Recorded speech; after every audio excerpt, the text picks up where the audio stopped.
讲到这个搞怪的新型冠状病毒和医学界真正有够头疼，甚至出现的未少患者出院了后又搁压起来案例。中国最新的一项研究发现讲，通常这般呢会搁压起来，这款患者因拢较少年，病毒存在体内时间有较久。啊，那国内医生是分析讲，可能是较轻症患者一般无激烈的免疫反应，所以讲病毒伫体内若较久，压起来的机会就较悬。这个还是有一些个案会。有2次阴性以后呢，第3次又发现是阳性的状况。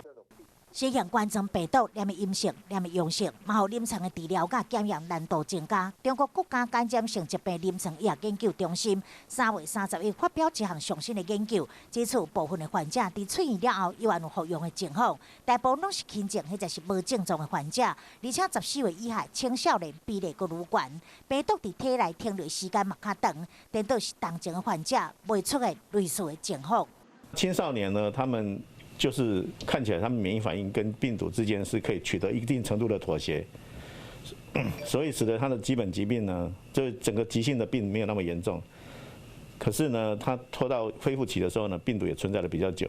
通常这类的服用患者，大部分是进前感染的病毒，依然也搁伫体内所造成。不过，就算病毒量低，传染力也是明的大意。体内有病毒的时候，到底有没有传染力呢？这个决定于这个病毒是活的还是死的。不过，一般只要我们验得到核酸的，我们就不敢说这个是没有传染力的。避免病毒上好的方法，也是保持安全距离、挂嘴烟。医师建议民众使用一般医疗嘴烟就好，N95颠倒会对心肺造成负担。N95主要是戴不住哈，呼吸困难。那如果你 N95戴得很舒服，就代表你没有戴好。那其实外科口罩已经可以把你的飞沫距离降到0了。挂嘴烟真重要，保护家己，嘛保护别人。